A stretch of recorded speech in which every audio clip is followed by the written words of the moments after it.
Hello, welcome to Who's Views Reviews, and hello to the Whotastic panel to this evening, to Michelle, to Brendan the Time Muddler, and to Paul. How are you all?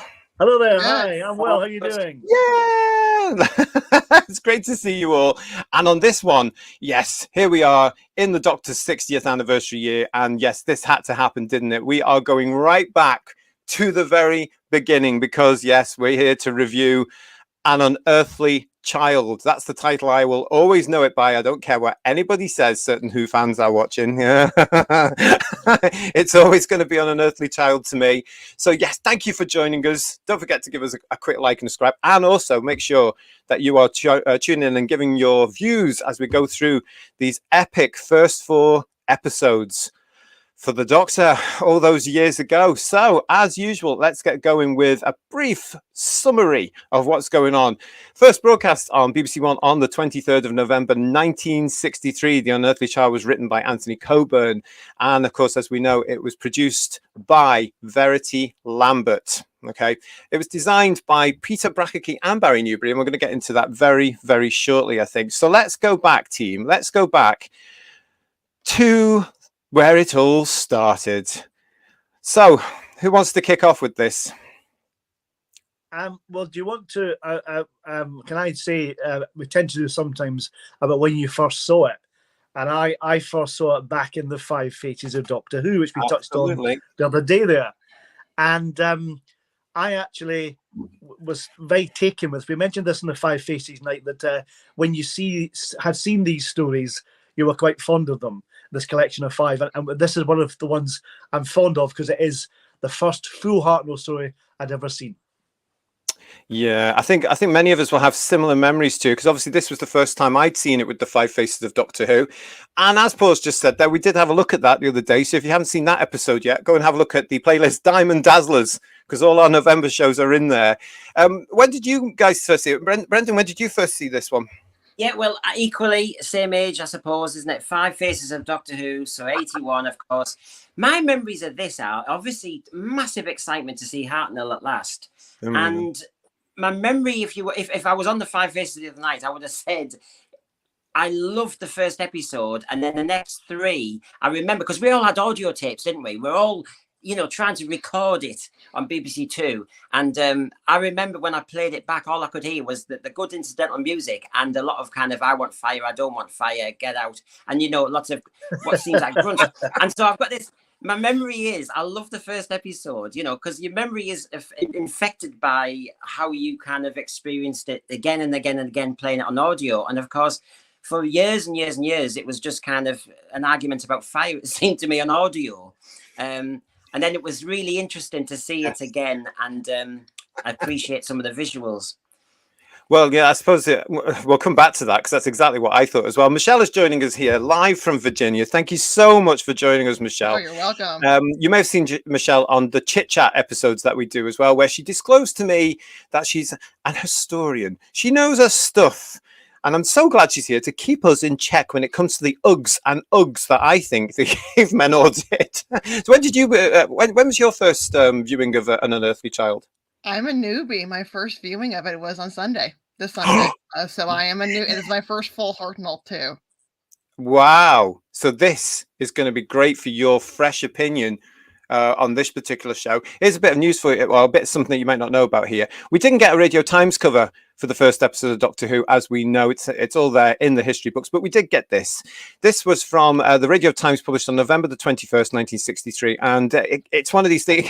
It sort of set a precedent, really, for the Radio Times for 26 years, that it would get a little bit of a little bit of a feature. But this was the Saturday viewings, and this introduced William Hartnell, of course, as the Doctor to the British public. His first video, we know it was broadcast at 5:15 on BBC One, and that's the first time that these wonderful, incredible credits rolled. Guys, it must have been, I can't imagine what it must have been like to have been there on that Saturday night watching those titles suddenly appear on the television.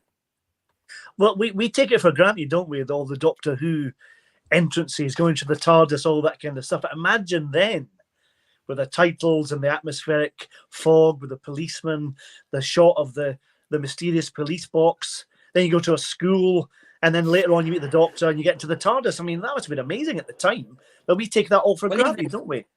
Well, even Colin Baker. I mean, the thing is, it's so old now, 60 years, that you've got doctors who, when they were younger, I think Colin Baker said he was at university, and he said he was stood in, was it the doorway or near the staircase? And he said, this came, and he just stood there entranced for 25 minutes. And so, because we weren't there, although Michelle can tell us what it was like to actually see for the first time the other day, it was mesmerizing for those who were there, they said. The music, the opening credits that went, is that the longest musical opening credits Doctor Who has? Because it goes on for quite a while into the Totters Yard scrap merchant area and almost up to the humming TARDIS. And they're playing that kind of music all the way through. And I think that's the longest intro ever. It could possibly be, because it was really cementing as well, wasn't it? The fact that this is not your usual TV show, because you get past the credits and then you get through to what you've just said there, Brendan. You see what was then, of course, a normal everyday police box, which happened to be in a junkyard where some of them actually ended up in the 80s. But, it's a real case of, setting the tone. And I have to big up yet again on this special month here in 2023. I have to big up both Verity Lambert and the director Waris Hussein, who actually pull off a miracle in this episode. It's when you know the story as we do now, and you rewatch it, you just think, how the hell did they get this done? Because from the first few minutes, as a modern viewer, you're sitting there going, okay, this is different. Even today, it's still different. Well, I think that the first episode, particularly, I know we all say this all the time as fans, that it's almost a perfect episode of Doctor Who. It's a great introduction to the series, and there's some great moments in it. That first takeoff scene with the TARDIS, when Ian does his dad dancing and falls over, is absolutely fantastic. That moment when it takes off and you see the view of it looks like BBC Television Centre going up, and see that shot. It looks incredible, and it's beautifully shot. And Wallace is saying, I wish he did more Doctor Who. I really do. Yeah. I'm sure he would have done as well, but he went on to huge things. He really went on to huge things. Let's say hello to everybody that's in the chat with us this evening. We do have Pete Harrington here. Pete is saying, excuse me, it would be 405 lines, so I think so. The resolution would be extra fuzzy. Yeah, okay. And he also says, like the iPlayer. Like the iPlayer, yeah. And he also says, I watch it once a year as tradition now since buying the beginning box set. Yeah, I have to say, Pete, I only watch it every 10 years. I have to be honest. It's very, very strange. We've also got TARDIS Spider here. So hello to him. And he's saying fresh coffee on the way. And I know that's true. And I'll just do a quick insert here. I know that's true because he sent me a picture of it as he was getting ready for the show. And he has these biscuits which I can't remember the name of, but they are very, very strange sounding German biscuits. I think he's got, but there he is. Thank you for doing this. I thought there were 3 poached eggs he had. They look really good. They are biscuits. So Michelle, let's come to you. You watched this for the first time on Saturday there, just the other day. Yeah, and it is very mesmerizing how the beginning starts. It is. I've watched a lot of old TV shows from the 60s for American wise, and it is definitely something that would have transfixed viewers in the 60s because it is so unique. It is so cinematic in its opening, which is something that at that time in television was not adapted over. So it does have a very cinematic look to it, very mesmerizing, very spooky. And this idea that, you are in a different world. You're going to see something that is unique that had not been seen on the television screens before. Wow. I'm amazed that you got that. Aren't you, Brendan? Well, yes, especially because I mean, as soon as I said that about Michelle saying, "Oh, you'll have seen it the other day," I thought, "Oh no," but we've all been savvy with technology now and TV and that. But if you're an aficionado of how it was made and everything, I mean, I think Paul said the same. We watched the pilot, didn't we? And I was interested in some of the changes. So when we talk about that lovely opening sequence, which they added more fog, it seems, on the one that was, the take, which made it more moody. And that whole lead up to the humming TARDIS, the hum is much better in the part one than that whine sound. It's too ear piercing. And Boris Hussein, Verity Lamberts, no doubt Sidney Newman, all looking at this, thinking where the pilot went wrong. Because everybody does the myth about cranky William Hartnell, but that's not really true. He's quite similar. But lovely changes like the sound of the police box, forevermore to be changed. Some of the noises when they walk into the TARDIS doors changed. Taking out one or two lines from Susan and putting different ones in. Clever changes by good directors knowing what they're doing. And I'm sure if we all saw the pilot, you see, it is like a dress rehearsal, isn't it? You can see the mistakes, and you can see how some of these shots that Waris Hussein was doing, you know, I could see what he was trying to do, but actually when he did the part one, the recorded one then, oh, it was much slicker, very smooth, clever shots. I mean, I like the viewpoint shot when Susan is talking to the two teachers, confusing them with some of her answers, and you get it from the viewpoint of the teacher. Yeah. Going back to when we first saw this, apart from Michelle, you know, I'm 10 going on 11 when the Five Faces of Doctor Who was coming on, and so excited about seeing this. But the first episode for me to this very day was the best out of the four, and the reason for that was it's just familiar yet not familiar. There's a certain magic that they've managed to capture, because yes, they start with this whole thing about the policeman in the fog and what we know is the TARDIS. They wouldn't have known it back then, of course, in this junkyard, and because we know the story, we're sort of there. But then it moves to the familiar location of the school. Now, when I'm watching this in 1981. That school still looked like the one I was at. You know, there was a sort of familiarity about what was going on, and what was, you know, the fact that the teachers in those days, you respected the teachers back then. Woe betide you if you did something wrong, because they'd clip you behind the ear or throw a board rubber at you, you know. And it was just amazing that whole, it's such a small element that they've put in there. And all I kept thinking about was the kids of the day thinking, oh, this is setting them up to actually have a shock. I agree. Sorry, Brendan, carry on. Sorry, it was either Sidney Newman or Donald Wilson who was saying they wanted it in reality, didn't they? Entertain, inform, educate, but it needed to be realistic for the kids they were going to pull through. So what you were saying there, JT, I mean, obviously I'm a teacher, but from when I was at school, I know what you mean. The old science labs, they haven't changed at all, unless you've got a brand new school. And I was actually thinking, even as a teacher, I was thinking, yeah, the teachers at the end of the day having a moan and groan about one of the pupils or certain parents and all the rest of it. And yeah, that kind of, to me, thought, well, whether it's 60s or 70s or 80s or 90s, that vibe is truthful. And yeah, kids, you know, there was always, every school has a kind of slightly drama studio youth club area where they play music and play the hits. And so the Susan Foreman thing, so all that stuff made sense. And I suppose I was reading the other day, they were saying that when she, you know, she had the earpiece and she was listening to the latest charts, that was because obviously we were going from Grandstand and then to Jukebox Jury, and the whole point was they were trying to interlace it with the dads from the sport, and then of course the kids or the teenagers waiting for Jukebox Jury to start. So they were dovetailing little subtle bits in between. Yeah, and that's how it got its reputation for being a family drama as well, wasn't it, Paul? I kind of, I agree with you about the school particularly. It makes it feel very modern, because at that time, for viewers who are not from the UK, we had Grange Hill at the time. You could imagine Tucker running past in that school, because it feels like the same kind of school, you know, it feels like a real school, you know. And I'm sure Phil Redman, who created Grange Hill, would have been proud of that connection with Doctor Who. But the it's a great moment. There's a funny bit that makes me laugh in that is when I think it's just you see the two girls coming out of the classroom. One guy does a Kenneth Williams impersonation, and they say something uncomplimentary about him, and then go off. Then Barbara comes in. It's a lovely moment of that kind of banter between the children, between the kids. It's great. It's very funny. Michelle, what did you think about this? Watching this just the other day, what did you think about this whole setup of going from a mysterious black and white, foggy outside into a very warm Friday afternoon, I take it, school? I actually liked it. And you can also go back in this time period, from my understanding of the 60s. is students did not correct their teachers.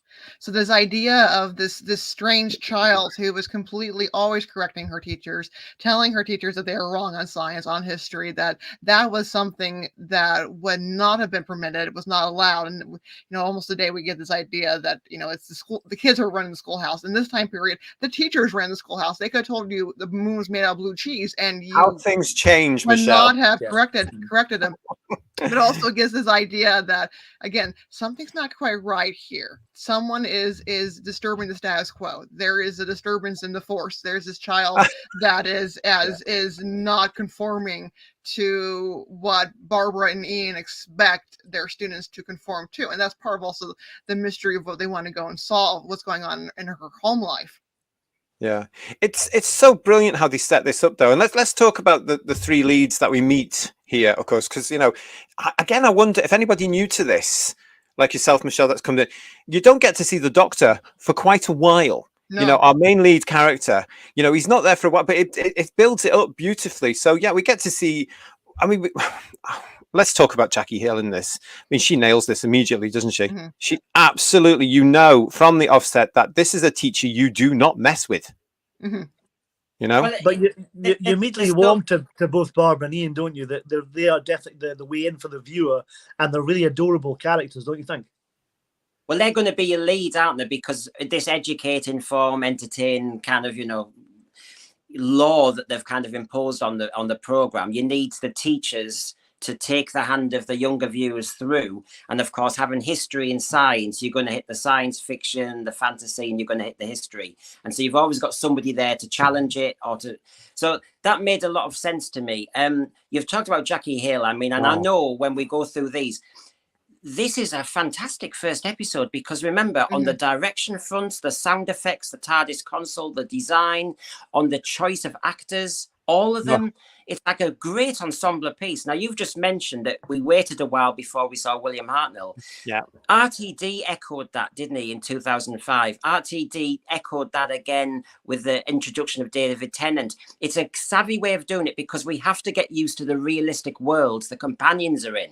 And there's a lot going on. This episode 1, in only 23 minutes or so, is introducing 4 characters, a new world, a new concept. And that's a big ask. And I have to say, if episode 1 ticks everyone because they made a good choice of actor, the dialogue works, and they deliver it well. And between the pilots and that first episode, I hardly see a difference between Jackie Hill, William Russell, William Hartnell, and Caroline Ford.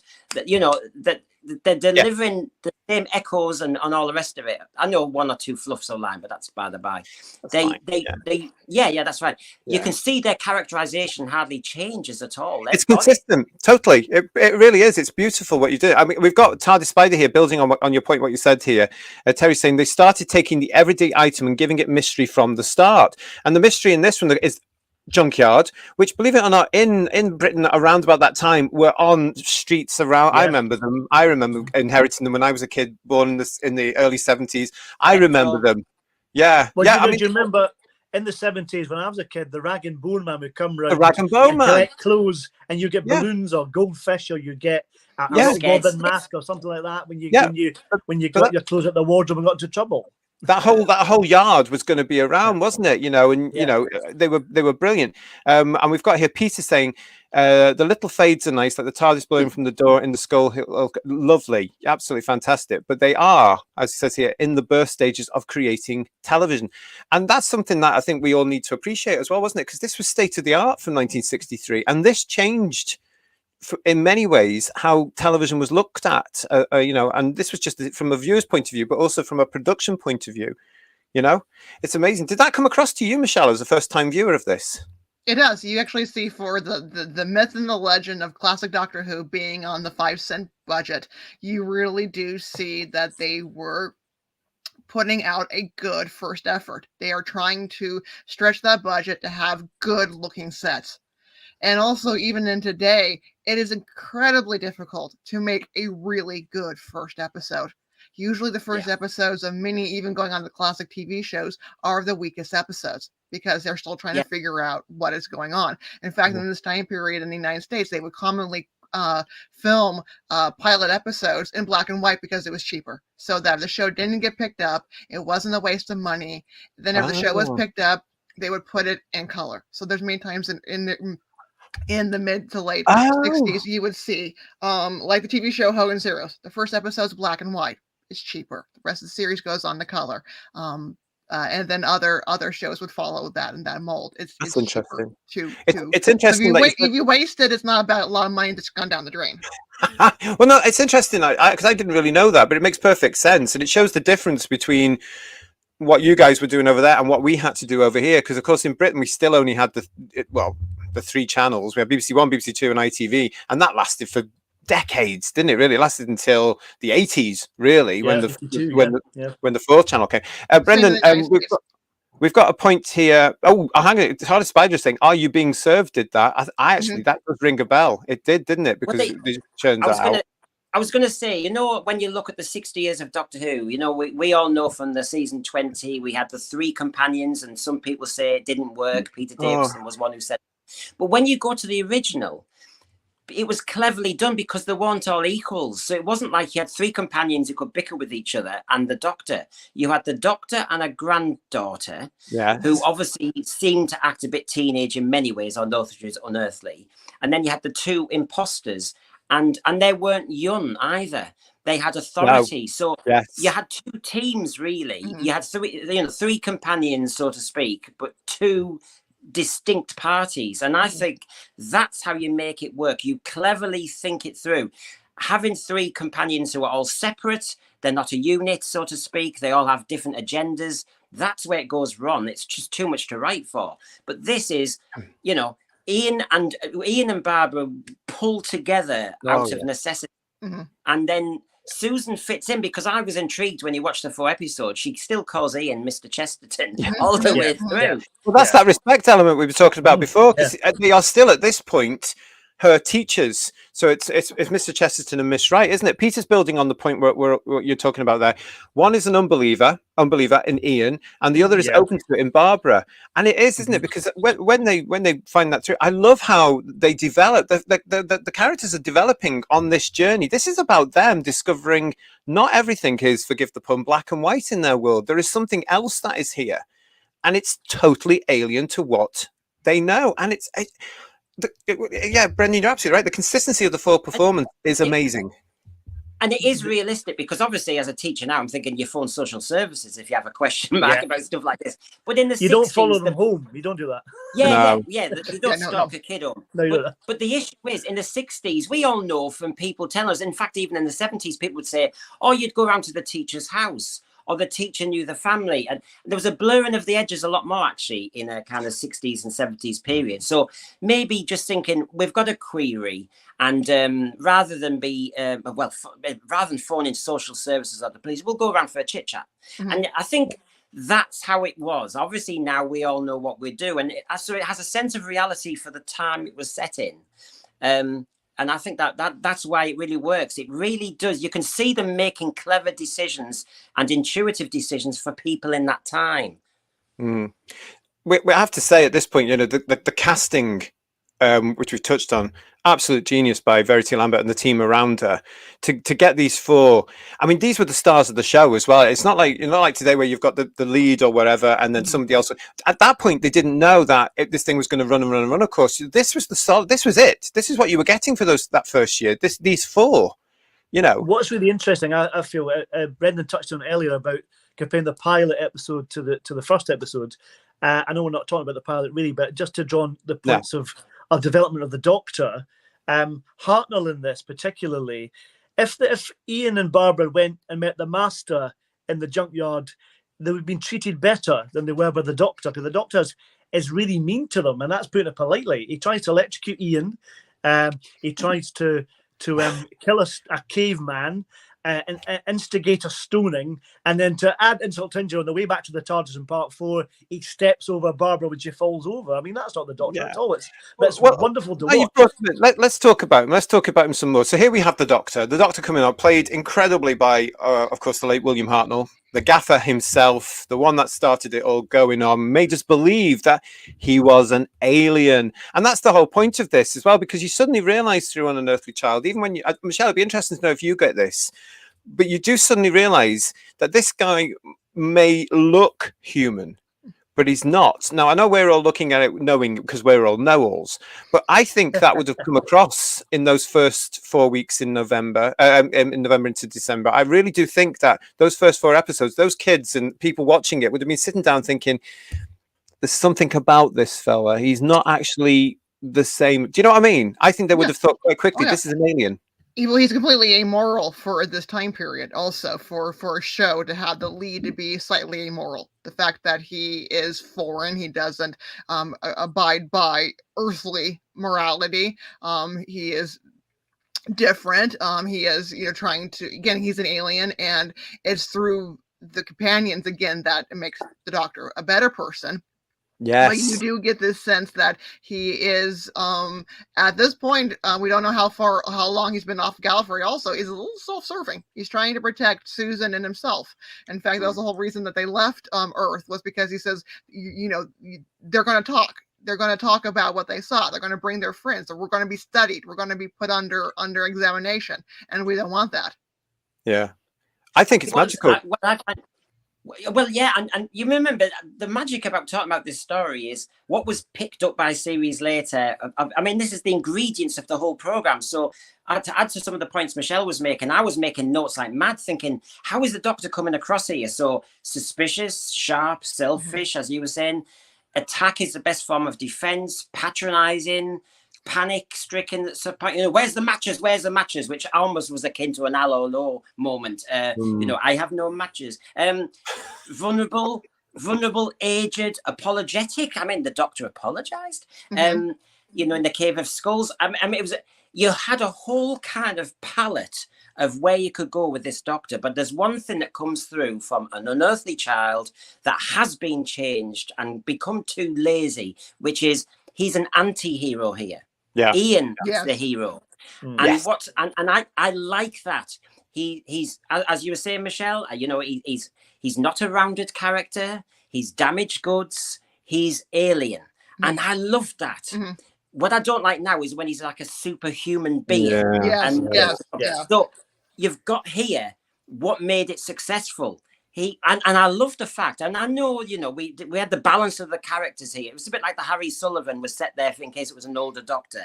And here you've got Ian Chesterton fulfilling that role, because when they're in the Cave of Skulls and, there's a right argy-bargy between Ian and the Doctor, of course. There's an alpha male testosterone thing going on, isn't there? But you've got that classic, I'm old and I won't be able to function here, so we need you, Ian. And they give a bit to each other, but Ian thinks, well, you're the wise one. So later on, when he's asked who's the leader of the tribe, he defers to the Doctor. And you've got all that going on. But what I do like about the Doctor... Oh no! Any writer from now on can pick on it. Oh. Hello? Still here? Yeah. Are you still there? We're losing you a bit. The time skip got him. Can you hear me there? Go ahead. Yep. So I'm just referring back to that palette. So whether I'm Tom Baker, Colin Baker, Peter Davison, whoever, you look at that first story and you go, do you know what I'll do? I'll go for that mystery element. Do you know what? I'll go for that kind of very kind of sharp element. Tom Baker picked the alien up dead easily. So yeah, I think they set it up, and you could see, if I was a writer, if I was an actor watching that, I'd go, oh, I could really play with this character. I mean, this is the strength, going back to the fact that we've got the 4 leads and they are all on equal footing. These are the leads of the show. It's all about the Doctor, Susan, Barbara and Ian. There's no question about that. This is their show and they're all brought in properly. But it's all about the fact that because they're on equal footing, there's no competition. And I think, looking at the performance of them all, there's a comfort there, isn't there? There's an understanding. There's no ego at play, really. It's not William Hartnell's show at this point yet. That doesn't actually really happen until I think, Carol Ann Carol Ann leaves, and then Jackie and William leave, and then it becomes more of this. But I love the fact that he plays this with all those extra elements there. He is in the background. And he doesn't mind that. William Hartnell knows, he's confident enough, he's secure enough as an actor to know that's better for the character, because the kids are going to automatically, of course, relate to the teachers. You know, they're going to be there with them. You know, and I think that comes through. I think it's wonderful. I think what comes to, Brendan touched on as well, is when the Doctor's vulnerable, that comes across is, it makes it more interesting. When Hartnell doesn't have the matches, he's absolutely petrified. Yeah. And he's sweating away, and he's mopping his brow, and Hartnell's playing that beautifully well, and really strong look of fear on his face is beautifully played. And I think that's the credibility. The whole thing is all of them are playing it deadly straight, with including the cavewomen, with complete conviction. They're not sending it up. It's completely believable, the reactions to what's going on. Peter here in the chat is saying he even asked Susan to go, but no, she won't. He's a pretty nasty in the wrong manipulation. He's in the wrong and he manipulates. Yeah, he does. I mean, that's the whole point of this. And I think there's as Brendan says, he is definitely at this point the anti-hero. There's no question about it. And this all comes out, of course, because, you know, once they get to the junkyard, Barbara and Ian find the police box and, oh, it's humming. What's going on? It's going on. And then the Doctor comes in, it all starts to kick off, doesn't it? And we have to point out what an amazing set the TARDIS is. I mean, even today, you look at that and you just go, wow, it's genius. And again, I've got a sense that that's what RTDs are going to try and do with this new TARDIS. But yeah, it's echoing this one, the size and the scale. It's the size and the scale. And it's the whiteness of it. And of course, what's impressive, which you hardly ever got with any of the other TARDISes afterwards, is you have a ceiling, so to speak. You have that area, so you feel very enclosed, but it's spacious. And of course, you've got other rooms hinted at because you've got see-through screens and that, whereas later on, you've got a door. You know, well, you just get the door, into a corridor. Yeah. I mean, these are rehearsal shots with William Hartnell and Caroline Ford. I'm sure you've seen these before, but it does show you the scope of this set, and it's absolutely incredible. And as we said in our Diamond Legends show, again, it's on the playlist if you haven't seen it. There's William Russell there joining William Hartnell. This set lasted 8 years. You know, I mean, these walls were around forever, and because it was in black and white, you couldn't really see it. And it's just, I look at this and I just think how wonderful, how clever with the limited resources they had. It was just. It's always funny. It's always funny to see what lasts and what doesn't. So the Eurometer didn't last. the Eurometer it was broken, wasn't it? The Chameleon Circuit did. And what was the other thing? Oh, yes, his notepad of all the codes for the TARDIS machines. I thought that's like every blooming dad in the country with passwords for the computer. That's not, that classic. Not to mention his pipe, Brendan, as well. He lost that pipe. And the Doctor smokes as well, man. Yeah. Only in that episode, we have to say as well. But I think that was part of that whole thing of being able to say, well, it's a sort of grandfather figure. But as they were realizing the character development, that dropped. Because he does adapt, doesn't he, actually? You know, by the time we get to the second story, which is the Daleks, you know, it's what you were saying there. The character development with the Doctor is there, but also to the people around him. All four of them are starting to build and gel together. This is a team, but from that moment they walk into the TARDIS, it's a team. I think it's explained by lots of writers who've analysed this story. They said it's the classic, you put them in a survival situation where you've got four disparate individuals who have to work as a team to survive. And therefore there's a prime motivation. And although they're suspicious of each other, he's irritated that they've trespassed on their world, and Susan can't enjoy being in the 60s, and everything's got to change and be spoiled. They have to work with each other. And that's where I'm always interested why I know it was by accident in the end that it ended up being the tribe of Gum, so to speak. And it was going to be the Giants and it was going to be something else. But in the end, maybe facing Neanderthal man, so to speak, forced them as a more civilized, kind of sophisticated people. They had to work together because they were so primitive, so savage. I mean, the killing of Carl in episode, is it 4? And you saw their reactions, and you could see he had to smash his skull in, and they had to go with that. That was a hell of a challenge then, and very graphic, as in you could imagine what was going on. And so they had to work together against a tribe. Before we come to the caveman, though, I do want to actually talk about the four leads getting on in their first scenes together here. So we've got this bit here where they enter the TARDIS, but I think there's some wonderful character and actually not just characterization here, but performance at this bit where Ian and Barbara are absolutely. Can't you see this as an illusion? Mm-hmm. This is again, it's real world stuff. Even though they've just walked into a box that Ian has walked around, they're in complete denial. Now, this would actually happen, wouldn't it? I don't think it's ever been. I mean, it's now a running gag for Doctor Who, isn't it? Oh, it's bigger on the inside. But we have to remember this will be the first time people had seen this back in '63. This must have blown their mind. They're very credible reactions. That's what I was saying earlier. That they react to it in a real world sense, and it works really well because they're playing it deadly straight. Mm-hmm. And I think that makes a huge difference because later on, when it's tongue in cheek, it doesn't work so well.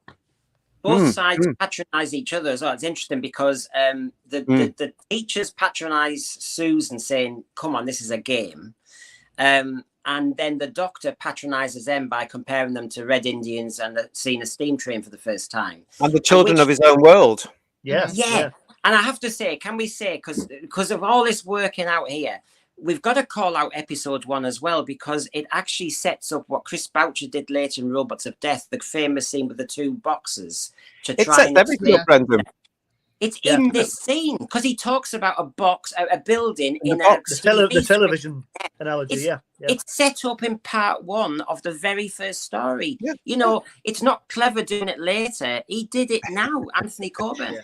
And yet, at the time, that was clever. I love that speech. I remember that registering with me back in '81 as part of the Five Faces of the Doctor. I think, that's brilliant. That's just genius. And here they are in '63 writing it down. But it is. I mean, I have to say, out of the 4 episodes, episode 1 is my favourite, and probably one of my favourite episodes of Doctor Who in its entire original 26-year run. I'm not even comparing it to anything in the modern era because you can't really. But I mean, it's just genius.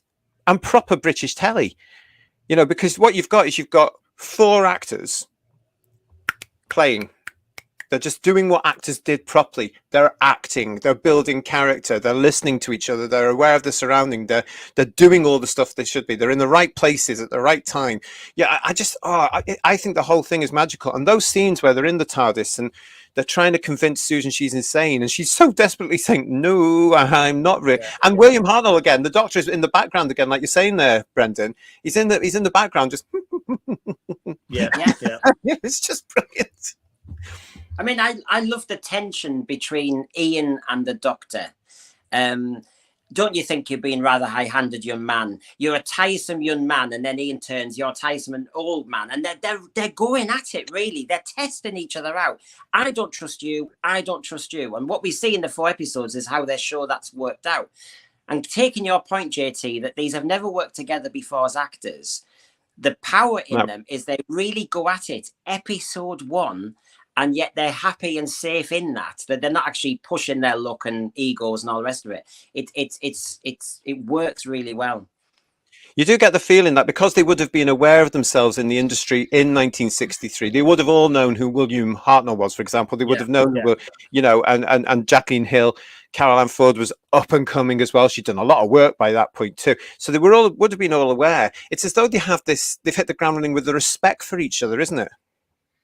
Oh, definitely. I think I've seen many interviews with William Russell saying he admired Hartnell's work as an actor in various films like Brighton Rock and The Way Ahead and things like that. So there's a great respect amongst all of them. And I think it's a fantastic stroke of luck or genius on Verity's part casting that particular 4 set of actors, because another combination could have been disastrous. Oh, totally. Michelle, did this all come through to you as a first-time viewer recently? Yes, and I'm also I've watched the movie Adventures in Time and Space, which is such the behind-the-scenes story. But what I also get is that in this pilot, it's classic British television. There's an intelligence to it. They're not playing down to the audience. No, they're not being okay. Let's take 5 minutes, explain how the TARDISes work to each other. That you'll see today that they'll just completely drag down the plot. Sometimes the info dumping that we get in modern television. Yeah.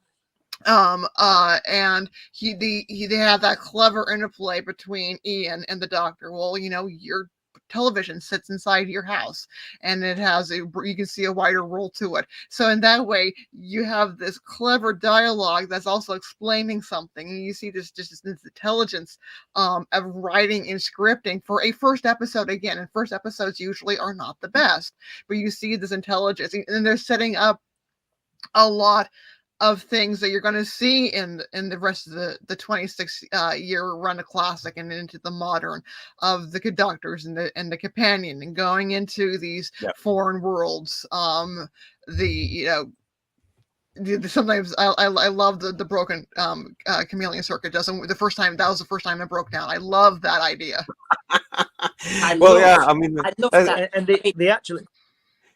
No, sorry. I was going to say I absolutely loved. I mean, remember, this is 63. The first director, the first moment.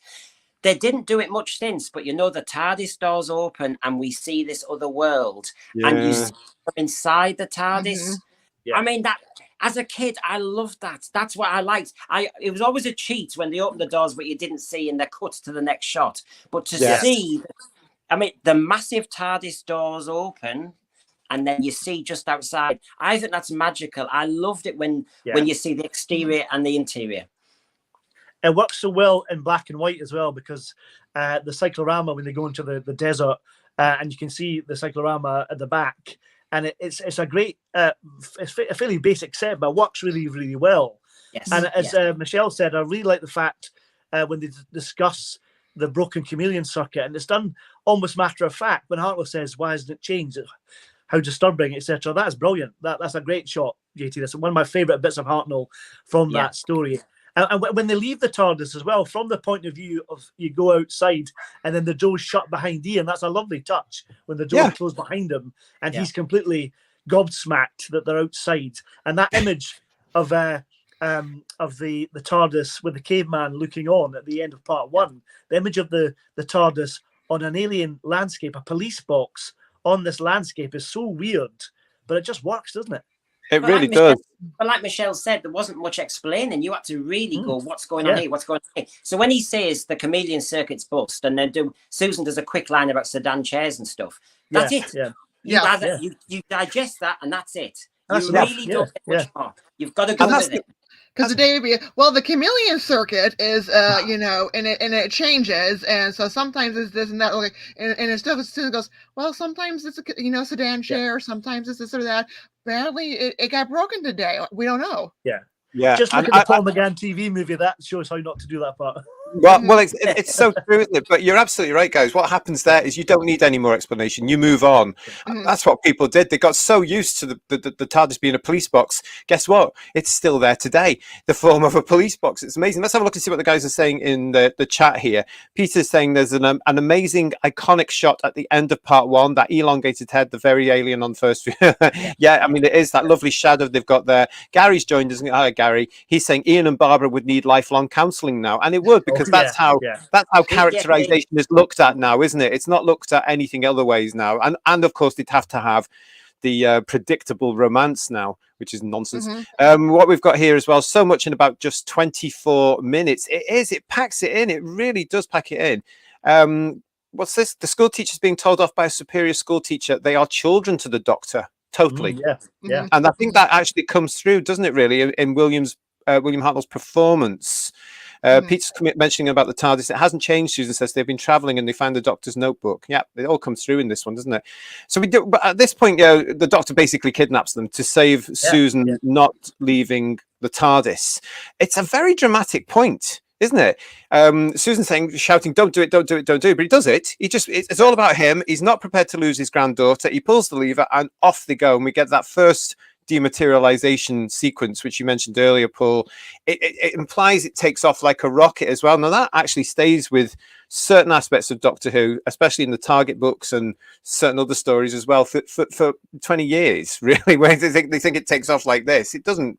No, we know it to dematerialize, but I think it comes from that original element of Unearthly Child there, which is it just me, but it does look a bit like TV Centre. They're just pulling away from, doesn't it? It's amazing. It's lovely to see old London as it was, isn't it? Because that's all probably been built over now by now, isn't it? That part of London, and turned into a shopping centre. But they actually indulged 60 seconds of the program to get the whole takeoff, didn't they?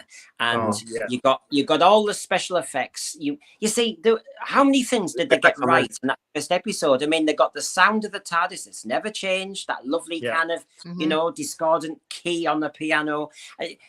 It's all there. And of course, as a kid watching that the very first time, and I don't know what Michelle thought with that takeoff, but you thought, my God, this is it. This is history in the making. This is the very first time you see this whole concept of a police box taking off.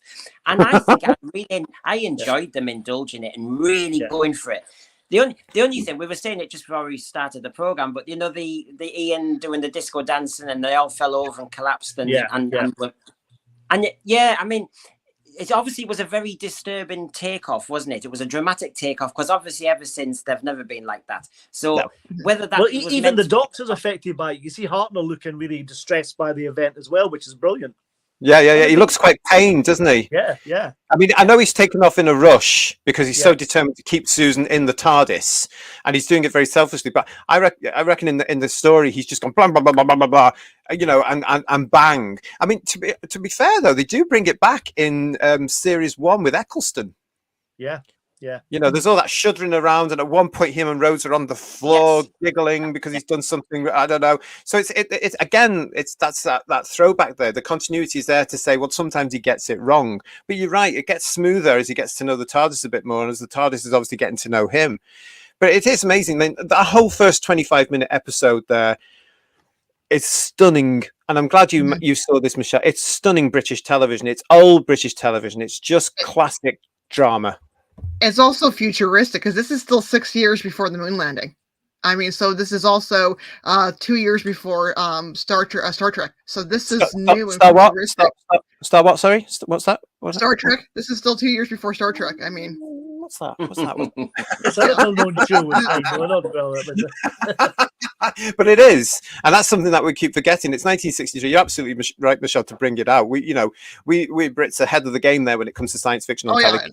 And Americans are arrogant. They think Star Trek came first. I'm like, Doctor Who, 2 years. Yeah, quite rightly. And keep also, pointing it out. Original Star Trek lasted 3 seasons. Doctor Who stayed on for 26 seasons. 26, yeah, because and it's down to these first 25 minutes, and that's what we're alluding to as well. In the first 25 minutes, it does set all this up, the familiar traditional pattern of a family drama about a man traveling through time and space, getting into bother for 26 years, practically. Wow. But they get away with so much by just having so much conviction. I mean, we've got to say it. I know we as fans understand this, but a police box as a spaceship. We were talking about Star Trek for a second. You've got the Enterprise, the massive Enterprise versus a police box, and we get away with it. They've managed to get away with it. And so, well, okay, they didn't have anything like that to compare themselves to. I reckon, I sometimes think TARDIS Spider here is saying he's hurt by that. Sorry, but it's true. But I sometimes wonder what would have happened if the Americans had got there with this if Star Trek had happened first, for example, or something like that. Would the BBC have retaliated with, "Oh, we've got to have some sort of spaceship here"? I don't know. It would have been difficult to say. Star Trek was never a ratings hit in the United States. It never went in the top 10. It was it became a cult. It was cult because played it. It was seen as a way too philosophical, way too above the pay grade, kind of the thinking of American viewers. Roddenberry tried too much and too hard. Doctor Who is a lot more subtler. It kind of is natural flow to its writing. Yeah, I mean, it is. You can actually see. I look at the Unearthly Child and have done since 1981, and you can feel the Britishness coming from it. You can feel the BBC staff going to work with practically no budget and doing what they can with 20 pence. Oh, we didn't have pence back then. And that's another thing about episode. Yeah, this is another thing about episode 1, isn't it? It does predict certain elements of the future that were coming in. The decimal system, for example. I think that's beautiful because, again, the team were aware of these things that could happen. And they knew that decimal was going to come in. And this is 63. It didn't come in until what, 70? 70, yeah. Amazing. really, really on the bottom. This is funny from TARDIS Spider. He says, I don't know how many times I've had to explain what a police box is. Do you know what, though? In the Britain today, we have to do that because the police box now is a TARDIS to several generations. So they have to do this. And luckily, a lot of the Doctor Who fans that are younger do get to know through the likes of all those old fogies, because we never really saw the police boxes unless you were up here in Scotland. We never really saw them. But we have to explain. And luckily, there's some beautiful pictures around now. The Bobby's actually using the like you said, though, GT. At the time, though, this was a commonplace object, so that's what probably made it catch the consciousness of the public, because it was a real thing. Yeah, and then it's become in the midst of time the TARDIS, but it's a great everyday object, which Doctor does so well when it does that kind of thing. Yeah. Well, what's interesting is when you had, for example, the resurrection of the Daleks. You know, there was the fuss about using policemen who shoot. Yeah, but you go back to the beginning, you've got the police box as a reliable kind of refuge, you know, and so it set up at the beginning reliable, trustworthy authority, and the police box. I mean, and it's a great piece of architecture as well. Let's be honest. Oh, it's fantastic! But it's so handy because you can get people in it, you can close the doors in it. But in the context of the show, as Paul was saying there, because these things were on practically every street corner near the pub, I would imagine it ties in beautifully with the chameleon circuit. Because of course, what the chameleon circuit did was, I'm landing in London. Oh, look, that's a normal object. Bang. So again, they may not have known it at the time, but they were absolutely genius, you know, because they got it bang on right, didn't they? So in the first 25 minutes, we have got it's basically setting up everything, as I say here, not just for that first few episodes, but they didn't know it at the time, but we know it now. It's set up 26 years of time and space travel, and it's beautifully done. It's wonderfully done, and I think the kids would have been gripped, for those kids that managed to see it on the 23rd of November.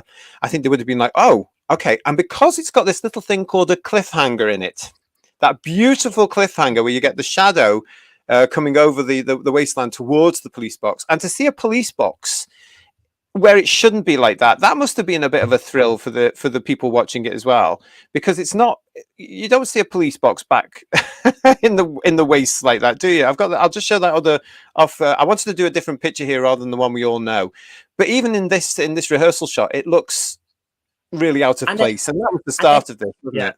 And on top of that, they were making so many wise decisions. Have it at an angle as well, you know. Don't make it look too, you know, that shot, you mentioned it with the shadow and the splayed hands, and then you see the police box at an angle, and all that works.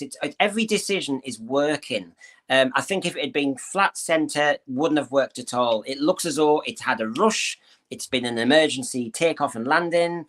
Yeah, it works brilliantly as well, because the companions and the Doctor are so desperate to get back to the TARDIS, and that's something I really like about early Doctor Who. They always have a reason not to go straight back, because the fluid link's broken, or the Centrites have got the lock, or whatever, blah blah blah, or Marco Polo's got the TARDIS to give to Kubla Khan, etc. But they couldn't get back because they were trapped. But when they're rushing back at the end of sort of part 3, that lovely shot when they think they've just made it, and all the cavemen stand up, and you see the TARDIS in the distance. It's so dramatic. That's fantastic. Isn't it? Then Carl, scary too, Paul. Speech. Yeah, fantastic. It's actually scary when they all do that, and I think that's enough. I mean, it's weird what age does to you, you know. Because when I saw this in 1981, I found episodes 2 and 3 until the end of 3 really quite dull. And I quite liked episode 4 again, because it sort of got back on groove. So it'd be interesting to see what you get. And as I say, this is one of the things I don't go back to. I don't go back to Unearthly Child that often. I think it's every 10 years. Every 10 years I'll watch it, because I'm in the festive mood, as it were. But, you know, watching it this time around for the purpose of this, I actually could get through 2 and 3 and understood a little bit more. And I think that's my age as well. I'm looking at this. But what did you guys do? Do you think guys back, the kids back in 63 would have been engrossed in episodes 2 and 3 building up to 4, or do you think they would have been like me and my 10-year-old self were going it's quite scary, don't you think? I mean, because it's so violent. The cave people are really aggressive, and like Brenda said about well, that's Zar there, isn't it? About Zar killing Carl at the end in part 4, where he puts the rock on his head. There's a bit prior to that when I think Carl breaks the neck of a of one of the other cavemen. It sounds like he's strangling a chicken. It's horrible, and there's so many nasty bits, and then killing the old woman as well. That is horrible. It's really, really nasty. But I must admit, I love the bit when the doctor goes all Columbo and convinces that the knife he's the murderer and it's not Zara. That's fantastic. Well, this is it. I mean, on a budget, you need all you've got is clever writing and to show kind of clever thinking. You can't do big stunts. I mean, we had the Curse of Peladon Grun versus Pertwee type fight. I thought the fight sequence was really good in episode 4, for example, and they obviously went to a proper studio set up for that. The 2 and 3 episodes, I know what you mean. I think unless you jump to the Daleks, which we now know in retrospect, I think episode 1's jump to episode 1 of The Dead Planet would have worked. I think to jump from such a stellar first episode with all this sci-fi and amazing stuff to go back to savagery was a hell of a jump. I think as a kid, and it was I said to you at the beginning, it was a jump for me to go from excitement and wow, what the hell is all this, to we're fighting over fire. And I just, that pulled you right down. Once you got used to the context, like you said, JT, I can do it. It wasn't good on audio. No way is it good on audio. But no. Eileen Way. I mean, I love Eileen Way in Doctor Who, and she was in the movie as well, wasn't she? But Eileen Way, she carries it for me because she scared me as a kid, as this old woman. She was the one. The Carl Zar thing, I was trying to work out. I mean, for ages, I was trying to work out which one's the goodie and which one's the baddie, so to speak. Yeah. But she was deliberately very consistent all the way through, which is I don't want fire. I'm scared of it. And yes. Yeah. I mean, can I just firstly say about Eileen Way? We grew up with Eileen Way as well. She was a constant face on British television through the 60s, but when we're all arriving in the 70s, she's there as well. Can I just say, did she ever look any different? Because that's how we knew her as well, isn't it? It's just incredible. That's how we knew that. Oh, we've lost Paul. Hopefully Paul will come back through. But I mean, again, here she is in this big story here. I mean, when it came to the caveman for you, Michelle, what were you actually looking at? I mean, from your point as a historian as well, what do you make of this? For a fan, I would always say, okay, this is the first time watching Doctor Who. This would not be the first thing I would introduce a new fan to. Right. But it is very cerebral. It is an interesting choice for a sci-fi show to go immediately into, and of all time and space to pick 10,000 BC, fighting over fire. But then there's also some parts that work. Some of the cavemen are scary. The elderly woman, she's scary. You didn't know if she's good or bad. And I also particularly liked was you felt like the TARDIS team was in danger. Yes. There was a chance that they were not going to make this out alive. And I think sometimes in the modern era, they've taken that away. It feels too super book-through. I like the fact that sometimes it feels like the Doctor and company are in danger or are not going to make it. And you felt that in this series. Also because, again, they weren't quite working they're not a team yet. They're not sure if they like each other yet. And so I love when the Doctor says, fear makes companions of us all. And this idea that we need to get out of this alive, we're going to need to work with each other. It's interesting, isn't it, on that one? There's something else that Pete's actually just reminded me about that I got this time round from watching it. Pete says here, where is it? There it is. Is it coming up? There we go. It's a leadership battle, fab drama. Yeah. But there's two elements here. There's a leadership between the two cave characters, but there's also the leadership thing between the Doctor and Ian. I mean, it's definitely of its time. It's very patriarchy, isn't it? It's men and power. Although I have to say, you had the women in the tribe, the older woman, and you also had her, and they were working their men, so to speak, as much as they could to hold sway. I mean, I was intrigued why it was, Anthony Coburn, obviously, well, especially as someone wants to call it the tribe of gum, and gum is eucalyptus tree. And of course, Anthony Coburn being Australian, you sometimes wonder whether this is meant to be set in the Antipodes, so Aborigines, so to speak. And, you've got that whole idea there. Now, of course, when you go back, and I'm sure Michelle will say that most of the men in these tribes would fight over a woman or fight over a death in the family, and it was like revenge. So of course you had that element in it where basically the women, if Carl and Zara were going to fight, it was mostly because her said so, or the elderly woman was saying something, and there was that kind of pressure from outside. And so I thought that, I thought that kind of had a realism to it. Michelle will tell me in a minute, but yeah, that element. But also you had, I guess, as I said earlier, Ian versus the Doctor over who holds sway. And of course, you were guessing Ian would be the one who would have to fight Carl or Zar if that was going to come up, and the Doctor would have to be in the background, so to speak, advising or something. Oh, I'm glad it didn't. Can you imagine a modern man fighting a caveman? The caveman would win. Because the modern man, as Ian points out, has the scruples. They have the morals because they have. That lovely bit here, which never actually happens again. Let's face it. The Doctor is about to do away with this caveman, isn't he? He's about to. He's about to go bonk, and then the trouble is over. Back to the TARDIS, and Ian's horrified by this. Yeah. But actually, in the context of the story, it's part of that whole thing about the. Ooh, there's a mystery to the Doctor here. Is he dangerous? Should we be with him? Are Barbara and Ian, as our people, in trouble? And this is just he does more of that later on. In the Daleks, where he does that wonderful bit with the fluid link, and has a tantrum because he can't visit the city and cons them. That is equally the same kind of behaviour he does in this. And when he's about to kill or try to kill Zar, Susan's got a fantastic line when she says, he's always like this when he doesn't get his own way. So he's a little brat. It's fantastic.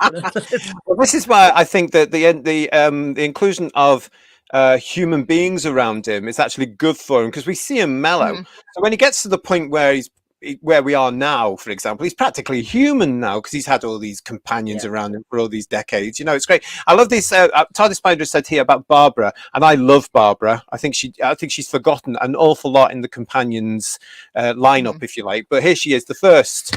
Barbara reacting as if she's been ripped from her world and is terrified yet composed, because she's still.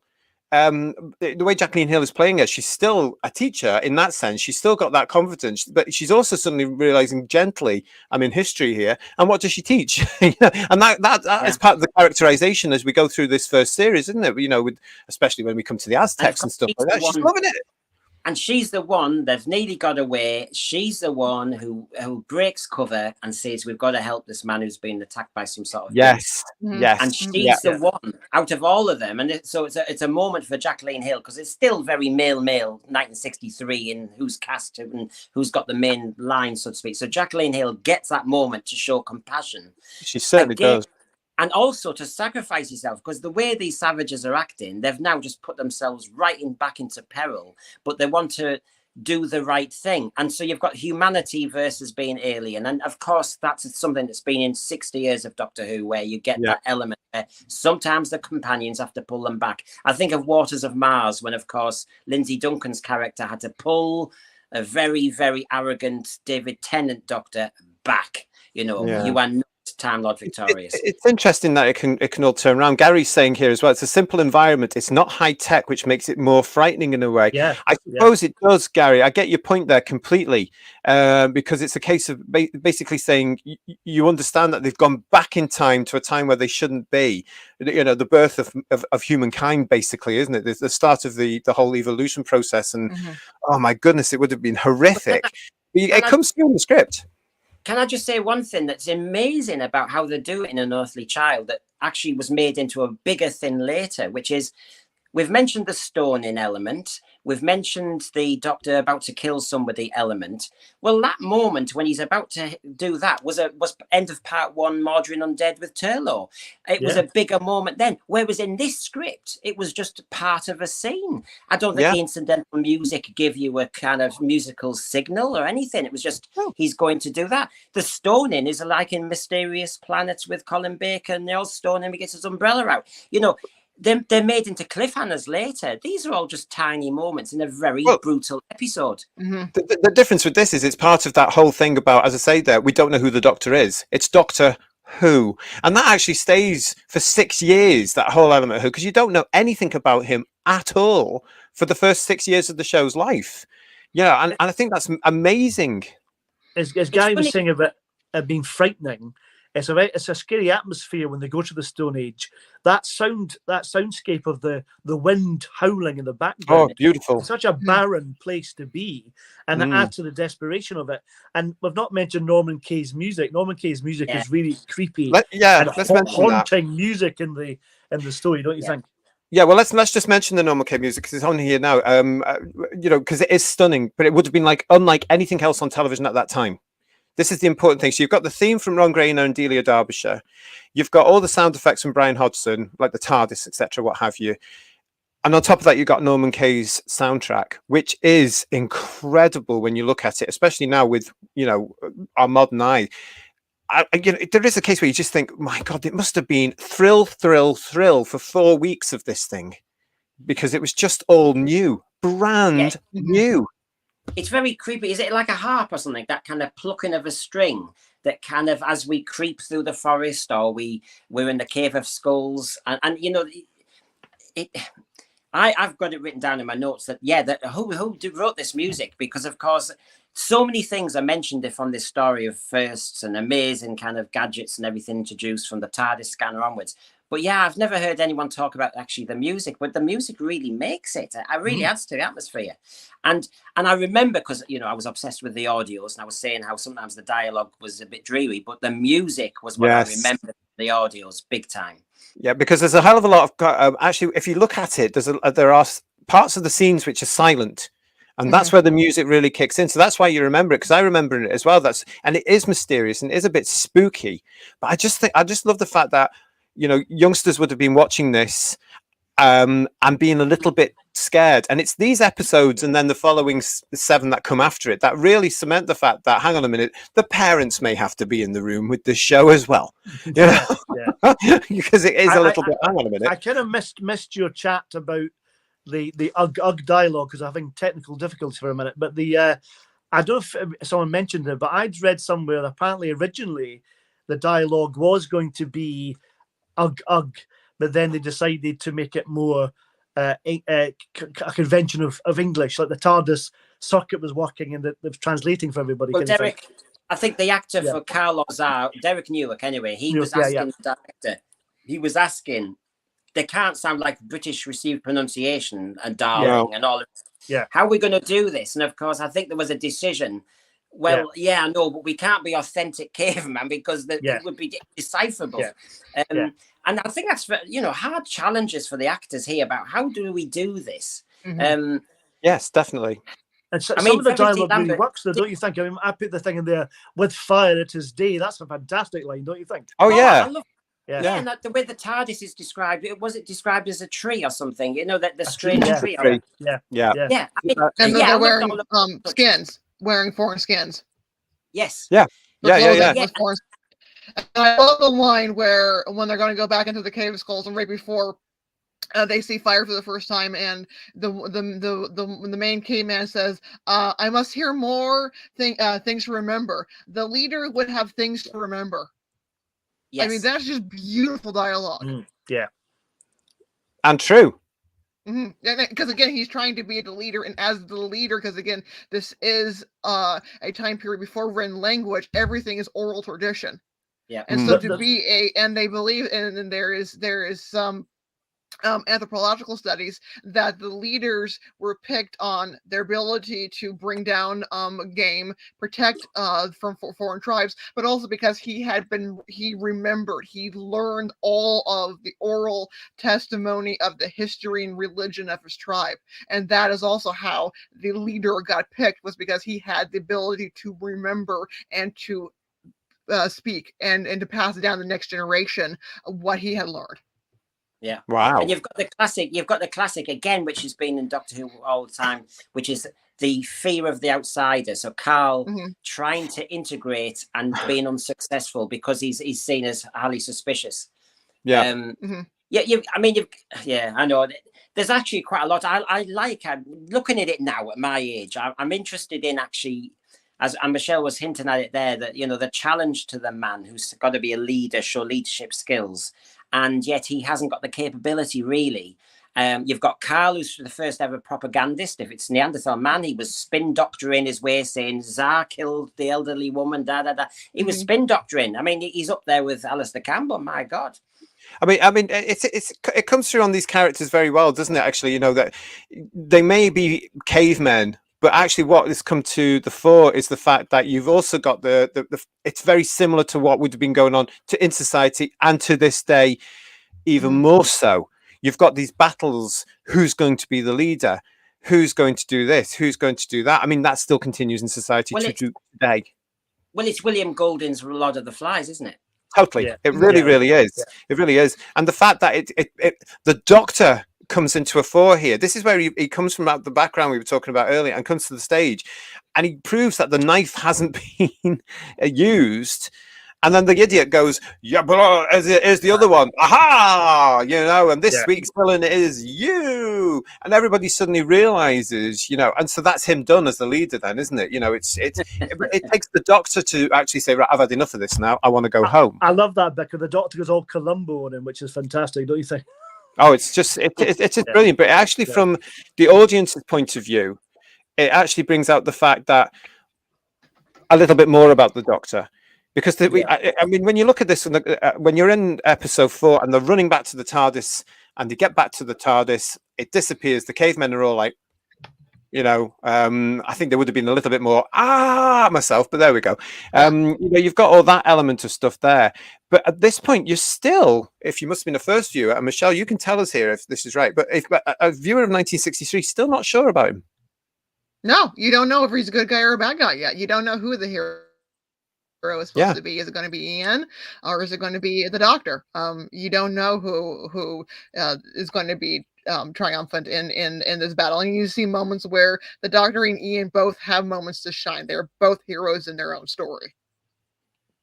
Yeah, totally. And then even Barbara and Susan have those little moments as well. You know, okay, they are written as they're supposed to be written, but they are there, you know, and you can still see them making the most of the parts that they've been given here. They are integral to this team, if you like, these travelers.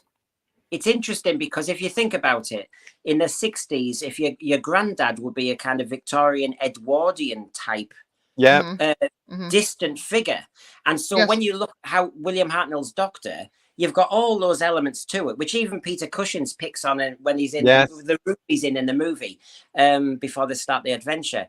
And the other thing is, what I was going to say about, oh God, it'll come back. Moment of aberration there. Well, we're going to be going to scores on the TARDIS door very, very quickly, very shortly. So if you're out there, this is the bit where you get to mark this, these episodes, this story out of 10. So let us know. Paul keeps coming and going here. So I don't know we keep losing Paul here. He's phasing. Like the Doctor in the 5 Doctors. It's Peter Davis. I'm trapped in a bloody time vortex again. That's what it is. Yeah, you're Scarroth. No, it's bizarre. But yeah, so let us know what you think about the Unearthly Child. Get ready for your marks out of 10. You're very welcome to put scores on the TARDIS doors. So anybody want to add anything before we close off there? Michelle, from a first point of view, what was your overall reaction to this? I enjoyed it. It's definitely a unique story. I don't think they can ever repeat it again today and the way it was written. I think it also, as an historian, it is accurate because this is an entirely brutal time period. And also because we see it is set during the beginning of the Ice Age. So they are absolutely freezing. They're fighting over resources. They're fighting over the fire, and kind of akin to Pandora's box. Do we give them fire? Because fire is good, but also fire can be bad. So we do see this more morality question and the slothfulness that you see a lot missing from today's television. And I do enjoy it for the fact that you see the beginnings of the Doctor that we will see for the next 60 plus years. No, it's true. Right. So I think what we'll do now is we will head over to scores on the TARDIS doors. But first, here's a message from a Cyberman. That was excellent, J2.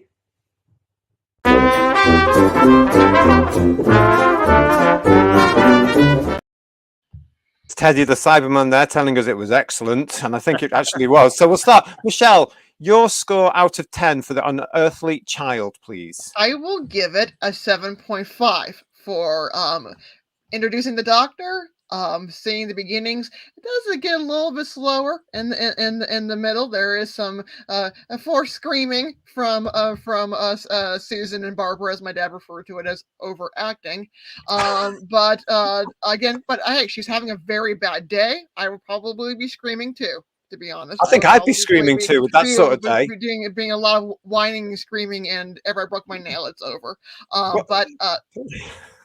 So I will once again, for its historical value and for its place in Doctor Who history, I give it a 7.5. That's fantastic. But as I say, I'd be screaming too if I'd just come from school and I hadn't even had my dinner yet. Do you know what I mean? Brendan, what are you going to give this out of 10? Well, I mean, apart from the first episode, I think if I look at the whole thing, and I know I grant the history in the program, but to me, it was like the Time Machine meets Captain Caveman meets Jungle Book with King Louis wanting fire. So it's a mixture of a lot of things there. Because of the shift in pace, and that there were 2 parts to this. Like I said, and it's on BBC iPlayer now. You can go from the first episode to the Daleks, and I don't think you'd miss much. So I'm going to have to give it around a 6. Okay, and Paul? Well, I watched the whole thing in one go plus the pilot, and I normally watch the first episode on the anniversary, and that's it. And I've not seen the entire thing for probably about 10 years now, and I loved it. I think part 1, I give 10 out of 10 for that. It's a perfect episode. But I think for me, as we were saying earlier, as you grow a bit older, you get more from it. And the more you watch episodes, you do pick up more from it. And I think actually that the Caveman episodes are underrated. So I would probably give it, for the mixture of the two, 8 out of 10, I would say. Wow, that's great. That's fantastic.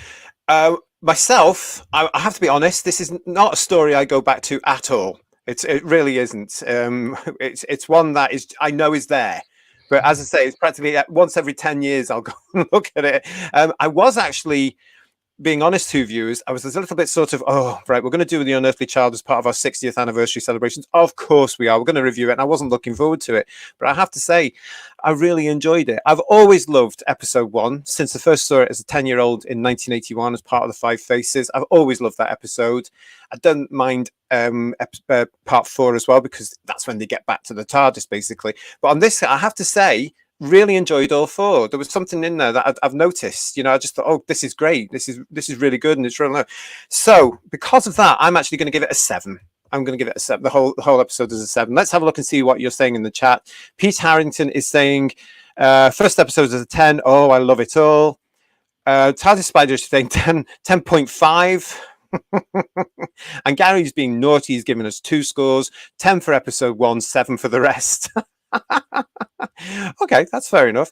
No, so that's brilliant. So not bad scores for something that kicked off a legend in 1963, a British telly legend, and now, well, I suppose you could say it's a worldwide telly legend now, isn't it? Because those episodes are wherever they are in the world now. It's amazing to think that. You have been watching Who's Views reviews for Unearthly Child. Thank you so much for joining us. We are actually, as we're broadcasting today, halfway through our 60th anniversary programming. We've got a lot more coming for you.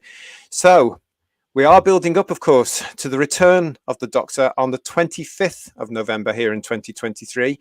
We've got lots coming up for you. Please make sure that you are subscribed to the channel. Please like this and share. Do all the things that you know you should do. Please, that would be fantastic. And yeah, we've got lots coming for you. Myself and all my chums on the channel, we're going to be talking about all sorts of stuff as we lead up towards the big event itself. And are we excited yet? Yeah. But yeah, I mean, it's just great that we've been able to actually go right back to the very beginning. And tying in with this show, of course, you can actually see some of our other shows. We have talked about the Five Faces of Doctor Who. We have paid tribute to the team of 1963 in our Diamond Legacy show. Well, we've looked at all sorts of stuff. We've looked at some music coming up. Go to the Diamond Dazzlers. There you go. Diamond Dazzlers playlist here on the channel for all our November and 60th anniversary programming as it arrives. Thank you guys for everybody for joining me here. Lovely to see you, Michelle. Lovely to see you, Brendan. Lovely to see you, Paul. Thank you for your feedback here. And until we see you all again here on Who's Views, take care of yourselves. We'll see you again shortly. Cheers, everybody. Bye-bye. Bye-bye, everyone. Bye. Bye-bye. Bye.